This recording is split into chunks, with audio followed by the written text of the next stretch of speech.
This is the Brisbane Lions Fancast with Dom Fay and Michael Whiting. Yes, this is the Brisbane Lions Fancast for another week, Mike, and look, it's nice to have a win like that. It's been a bit of a rarity over the past few years to have such a convincing win to be able to dissect, but I think we're both enjoying it today. And it was relaxing too, wasn't it? It was a rare Brisbane Lions victory where they got out to a big lead and held it. We've seen so many times this year that they've sort of had the heart in the mouth towards the end of the match after getting out to a big lead and letting opposition teams back, but there was no sign of that on Saturday. Probably also goes to show that I have absolutely no idea when it comes to tipping either, because tipped Gold Coast last week and they were never in it, so I think there's a lot of Lions fans doing exactly the opposite to what I'll be saying today. Well, it was a great result. We did both end up tipping the Suns, actually, so I'm in the same boat as you. But I mean, you've obviously, as a journo who, for your job, you obviously cover both Brisbane and the Gold Coast. I imagine the early part of your week has been, I guess, dissecting the Gold Coast. So I'm going to let you relieve yourself of those duties for about 10 minutes here and just bask in the Lions win. It was amazing, wasn't it? So many positive storylines to come out of the Lions' victory. Obviously, it's been well spoken about the performances of Pierce Hanley, Tom Rockliff, Dane Zorko, Stefan Martin. I think those four particularly jumped out at me. But every line over the ground was positive. Michael Close showed a couple of nice things forward again. There was also the defensive end. I mean, there were one or two shaky moments, but by and large, every line was they were accountable, they were dynamic, they were exciting. And just terrific. You're spot on. That was definitely the best win of the season, and one of the most comprehensive for quite a while, I think. Obviously, there's been some debate about whether it was a great performance from Brisbane. Obviously it was a great performance from Brisbane, but whether it was necessarily an outstanding one by them or just so poor from the Suns, or a bit of a mix of both. Now, compared to what we've seen from the Lions, I tend to lean more towards a great Lions performance and maybe just a slightly sleepy Suns, rather than the Suns being, I guess, not even on the field and the Lions taking it easy. Well, I guess it's with most of these debates, there's a little bit of from both camps, isn't there? You don't get a discrepancy like that between two teams in the AFL if there's not one team a little bit on and one team a little bit off. And honestly, you said that I cover both clubs, and I do, so I watch them both very closely. And Gold Coast were just horrible on Saturday night, probably their worst performance for 2 or 3 years. But that would be underselling Brisbane, and I think there's a combination there. The pressure that Brisbane put Gold Coast under, you get a bit of a snowball effect. All of a sudden they're 2 and 3 and 4 goals down and coughing up kicks in their defensive 50, and things get a bit out of control quite quickly. Brisbane was suffocating the other night, whether they were in their that forward 50. The ball never seemed to leave Brisbane's forward 50 in the first 40 or 50 minutes of the match, and it was just a suffocating, all-consuming type of pressure. And Gold Coast just didn't know which way to turn. They looked flustered every time they got the ball, which wasn't very often, I might add. And Brisbane just thoroughly dominated in every way possible. Physically, I think mentally they obviously got on top because Gold Coast looked deflated very, very quickly. So just an amazing performance, and you just hope that that's something Brisbane can build off now. They've won 5 matches. Still a couple of winnable games starting with this weekend for the rest of the season. So plenty of positives, and I think it's 4 out of the last 8 now from memory. So things have certainly turned around since that really difficult start to the season. And a lot of that has had to do with the resurgence in form out of nowhere by Stefan Martin, obviously coming into the team. I remember we, weeks ago, quite hypothetically said, imagine if he turned out to be, have like a Mitch Clark 2009 season. Wouldn't that help? Probably thinking the odds are about 1,000,000 to 1. But just amazing. He's doing it, isn't he? Just incredible. I mean, every week I don't know how many weeks we've spoken about him on the show now, but seemingly every week I walk away and think, geez, he's done it again. He's done it again. He's done it every single week. And the big problem's going to come in about 2 weeks' time when Matthew Leuenberg is available for selection. He'll play in the reserves again this weekend, and providing he gets through that, Justin Leppich has got a serious headache on his... He's got a serious dilemma that he's got to figure out, because clearly Stefan Martin plays significantly better when he's the sole ruckman. We've tried him as a backup and a forward and a pinch hit and whatever, and it just doesn't seem to work. And I think that's the same for Matthew Leuenberger. So you've got one of your absolute prized talents in Leuenberger and Stefan Martin, who is probably a bonus. And it's going to be a hell of a headache, but probably, as Justin said on Saturday night, probably the first good headache he's had for a while. So do you think, going on a gut feel, that we will be able to hold on to Stefan Martin after this season? Yeah, I think so. I think Brisbane will be he's probably bumped his price tag up a bit, I would have thought, in the last 6 or 8 weeks. But I think so. And we've seen this year that neither of those two or Trent West have great track records when it comes to injury. So you need all three of them. And I guess you just rather have the options there in case some of them get injured, which they often do. See, I'm not quite so confident about holding on to him simply because I know that, from things I've heard and even speaking to Stefan himself, I think it was at the club champion dinner last season, he has struggled a fair bit with settling into Brisbane and things like that over time. Now, I don't know. Obviously, that was almost a year ago now. A lot's changed in that time since. A lot has changed with Steph too, I'm pretty certain, but I don't know whether there's no guarantees he'll stick around, but I'm pretty sure he will. It'd be great to see him stick around with the form he's been able to show. I think everyone wants to see him at the club next season. I guess the question is then, as you flagged, how do you work him and Louis into the same team? What do you think you do? Smarter blokes than me are struggling to figure that out, but it is very tricky, isn't it? It's just so hard. I think at the moment, the slightly easier option would be to leave Steph doing what he's doing, because Matty Leuenberger hasn't played much footy. It's almost, if it's not broke, you don't fix it. So, is that the saying? Yeah, if it ain't broke, don't fix it. So, and that's the case with Steph. He's just doing so well as a sole ruckman. Maybe you just play Matthew Leuenberger as a forward. Slightly, it's probably not suited to him ideally, but it's another big target, and he might just be the guy that plays 5 minutes in the ruck.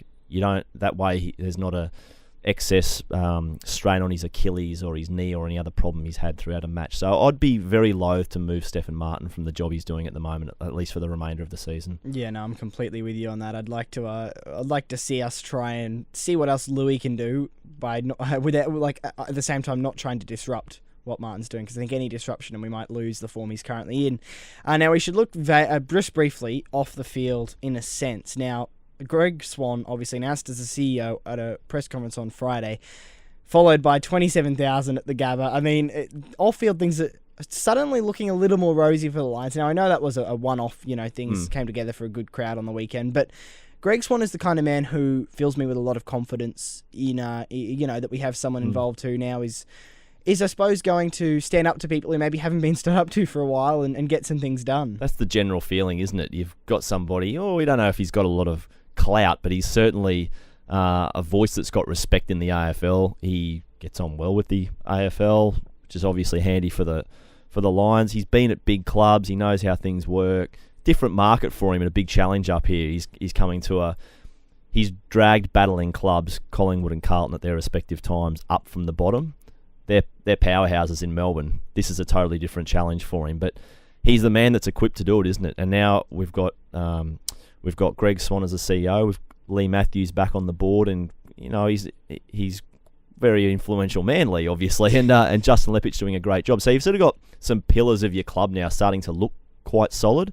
Still sort of a few things to figure out with the board and whatnot over coming months, and a lot of issues for Greg Swan to work through, but now you're just starting to get a bit more confidence in the structure of the club. Well, I heard Greg Swan in an interview with SEN, obviously a radio station down in Melbourne, and he mentioned that he went along to training on Friday morning and noticed that the centre wicket was fenced off and thought, what's going on here? It's footy season. Now, I don't know how much luck he's going to be able to have, with people like Kevin Mitchell Jr., obviously the curator at the Gabba, but just in terms of someone who's, I guess, coming in, who is a powerful figure, who's now going to start asking the questions that I guess.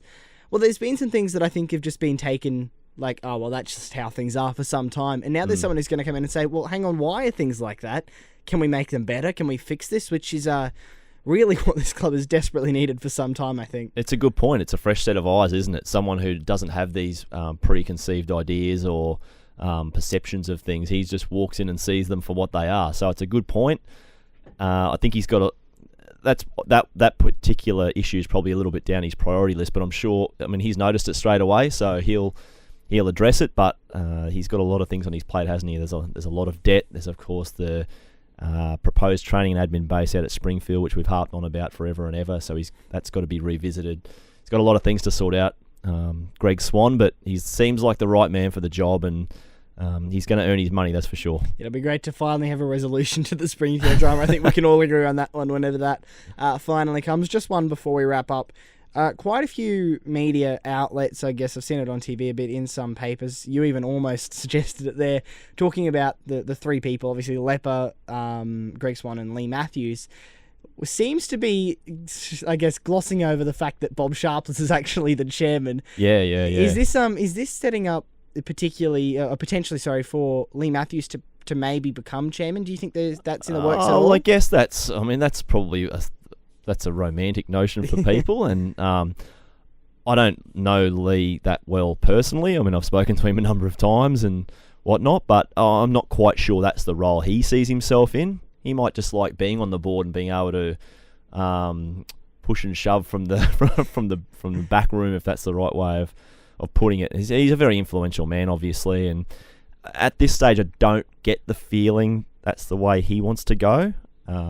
Could be totally wrong, and I guess now that Greg Swan's in, all these things will be visited. Like we said, there's a lot of things for him to go through, so I'm not quite sure that's the way it'll play out, but as we've seen before, things can change. Look, personally, I do rate Bob Sharpless as a chairman. I think he's pretty good, but I just wonder if Springfield falls over, if he's going to have much, I guess, use or much a real place on the board, because obviously that was his major reasoning for being put on the board. That's his area of expertise. So if that doesn't go ahead, I'm not sure Sharpless will stick around. I certainly guess that's the first domino that has to fall, doesn't it? Greg Swan will revisit the Springfield, that proposed training admin base, and he'll go through that. And I guess once that's resolved, then you can take further steps from there. Absolutely. Now that's enough of the off-field stuff. Let's get back to celebrating the on-field stuff by chatting to newly re-signed Lion Ryan Lester on the Fancast after this. The best way to keep track of everything Lions is to head to lions.com.au. It's the first place to find the latest Lions news and videos, get the lowdown on upcoming games, results and player stats. There's also great ways to interact with live chats, downloads and Player of the Year voting updates. And with a social media hub, you can connect with all the Lions social media activity. Lions.com.au. Everything Lions, all in one place. Joining us on the Fancast this week is the newly re-signed midfielder Ryan Lester. Welcome to the show, Ryan, and congratulations on your new contract. Yeah, thanks, guys. Thanks for having me. Was it a long time, I guess, in the workings, this contract? Oh, nah, not really. I was just between, obviously, with Rob Kerr leaving, and then so now Dean and Shrobby take care of all that. So just between them and my manager working it out. But yeah, I'm very happy up in Brisbane, so it was never a case of looking elsewhere at all. Ryan, you just said you like your time up here. What do you see in the current list and the structure at the moment that I guess gives you confidence that there can be some success in the future that makes you want to stick around? Yeah, I think just the improvement this year. Like you sort of look at the start of the year, and it was probably frustrating at the time. But realistically, when you look back at it now, sort of 15 weeks later, you accept that there was a new coach, therefore there's a new game plan you got to adapt to, and also you got players playing, their first game or their fifth game or that sort of thing, whereas now they're playing, 10, 15, 20 games, and week by week they're going to get better with confidence and that sort of thing. So, I guess it's just exciting that potentially another pre-season with the coach and with those players that will keep moving forward. There's obviously a little way to go with this season yet, but it looks like the club is finishing it off pretty strongly, which is something that also happened last year, obviously, when you guys had quite a strong finish to the year as well, which obviously was followed by a new coach and then a bit of disruption. I'm just wondering, is there going to be a focus in your eyes in terms of making sure that, any gains that you guys achieve over the coming weeks don't get lost over the preseason and you're back to scratch again at the start of next year? Well, that's a good point, because even the year before that, we won 10 games. Majority of them have been in the back half of the year. So, absolutely, it's going to be important to start the season well. But I've got full faith that once we finish off this season well, and as I said, players continue to grow over pre-season and get better, and there's more competition for spots and the like, that will come out next year firing. Ryan, you talk about competition for spots, and your spot has particularly been sort of hotly contested. Justin Lepich has referred to through a lot of the season that he doesn't want too many of the sort of the inside mid types like yourself. There's sort of yourself, Jack Redden, Brent Maloney, those type of player battling for sort of the one or maybe two spots. How have you sort of found that over the season, and how have you been able to take on his I guess his advice and his thoughts? Yeah, it's definitely it's been a bit of a learning season for me. Obviously, in the last couple of years, Vossi's been really happy with kind of the big boys inside going to work, whereas Leopard's a bit more about, pace and being able to run and spread and that sort of thing. So that's a big area that I've been working on, both offensively and defensively. And I feel like I've come a long way in that, but I've definitely had to adapt my game a little bit, and which I think is for the benefit of the team, and I guess the way the game plan is, that's the way you got to play. So, I'm more than happy to do that, and I think I'm on the right track. What are the parts of your game that you still feel need the most work, that you're still putting the most amount of effort into fixing up? I think obviously around the clearances with being a bigger size is something I've still got to maintain as my strength. So things like having good hands, obviously a good handball is important. But then, as I said before, sort of that spread, being able to close out defensively, because you sort of see all the good midfielders in the competition run really well and put a lot on you defensively. So that's something that I've got to continue to work on. So those are probably the two areas for me that I've been working closely with Wowie on. Sorry, Ryan, you touched on stoppages there, and we saw a couple more examples against Gold Coast on Saturday night. Those forward 50 stoppages, yourself and the rest of the midfield seem to be developing a really good relationship with Stef Martin. We've seen a lot of goals since he's come in to the team directly from forward 50 stoppages. Can you tell us about how much time you put into those through the week and exactly what you go through to sort of perfect that part of the ground?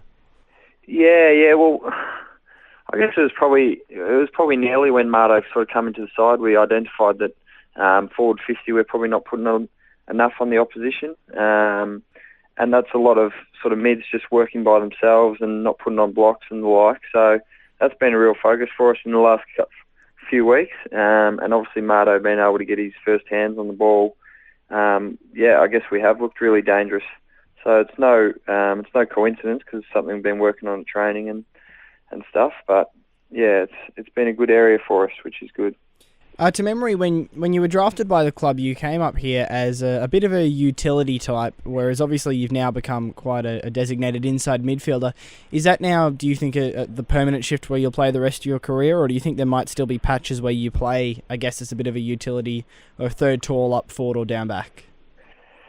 Inside midfield is the position that I like to play. Obviously, as we spoke about before, the competition for spots, if it happens that I need to sort of look elsewhere, it can be handy that I've been versatile early in my career, but I'm very happy as an inside midfielder, and I'm enjoying learning every week, and especially even though Brent Maloney hasn't played much this year, the stuff I've been learning off him has been immense for my development as a footballer. Just onto the team, Ryan, Saturday night was obviously an incredible victory. Could you believe what was happening in that first quarter and a half when you were just blowing the Suns off the park? It was one of those things where everything was going right for us, and I guess you look in the past month or so, and probably inside 50s we've been a little bit wasteful, whereas in that first quarter on the weekend, we were sort of hitting most of our kicks, and we were looking very dangerous. So it was good to be out there, and then obviously the rain came down, and you're 8 or 9 goals in front, and it's a handy little buffer. So, but it was also a positive that we're able to play out the game really well, and instead of all the close victories that we'd had this year, we actually put a side away, which was a positive. What do you think was the difference in being able to, I guess, sustain it all the way through rather than letting the side back in, as has happened in a few other of your wins? What do you think was that difference that helped you, I guess, play out the 4 quarters? Yeah, I'm not too sure. I think the boys were just hungry for it.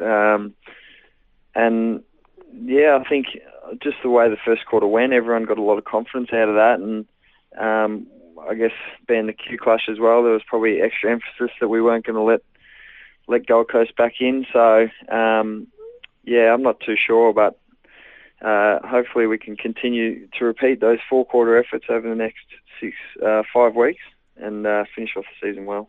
That starts with Melbourne on Sunday, Ryan. I guess you know this year what you're going to get from them. It's going to be difficult. It's going to be contested the whole way, and they're not going to sort of give you too much, are they? No, that's right, and that's sort of similar to what we're looking to do in the next 5 weeks. Be hard to score against, and we sort of looked at it, and Melbourne are one of, despite not winning many games, they're very hard to score against, and as you said, quite a good defensive side. So it'll be a good test for us, and obviously it'll be a good test for individuals like Pearce and Rocky, who had such good games last week. Ability to sort of back that up another week and go again. Well, obviously they're not going to take you lightly. There were some allegations that perhaps the Suns did come into the game believing the fact that I guess they had the game already won before they ran out there. Melbourne, after seeing your performance, are definitely not going to do that.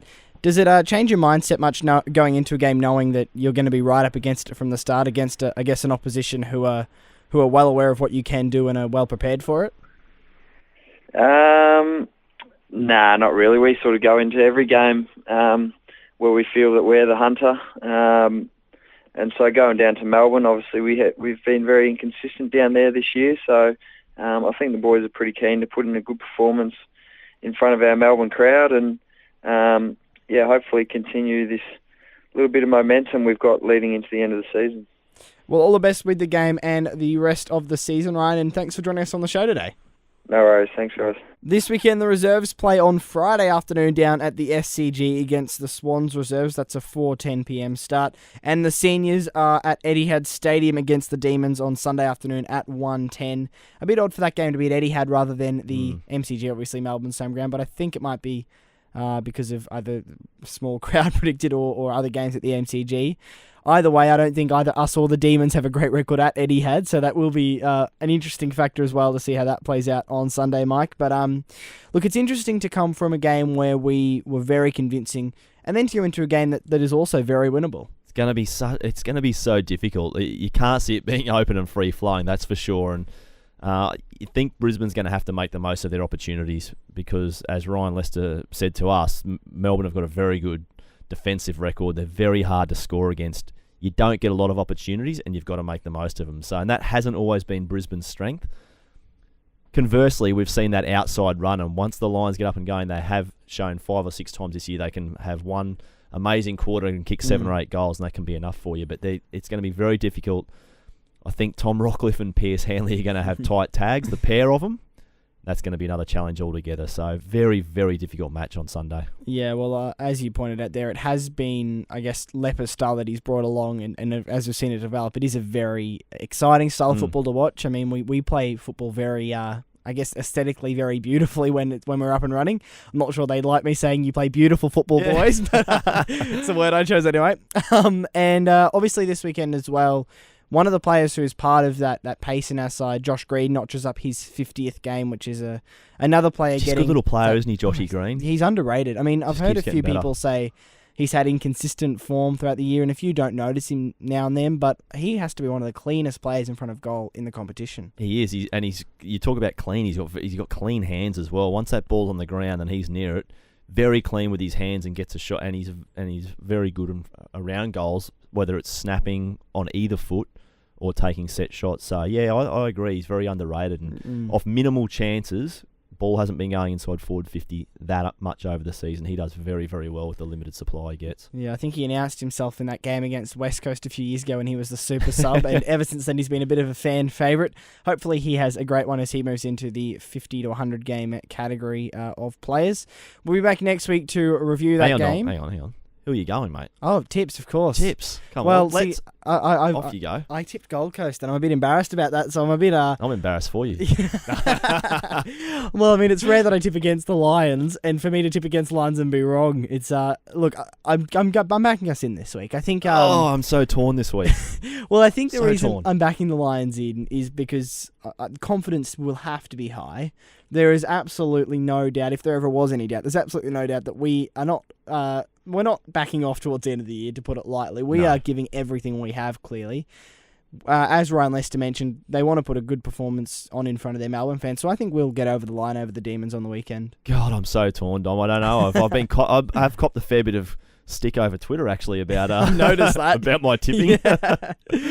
But I think it's going to be really difficult for Brisbane to win this week. I mentioned Hanley and Rockcliffe. They'll both get tight tags on Sunday, and I just think Brisbane's going to struggle to overcome that. I'm not sure what plan C and D is at the moment, and I guess we'll see on Sunday. But it pains me, but I think Melbourne might just squeak out a really close win. Well, let's hope you're wrong. I'm sure the fans as will always. be happy. Or as occasional, I guess. No, wrong as always is right. Yeah. We'll be back next week to review that one and look forward to the Adelaide game. Until then, this is the Fancast. See ya.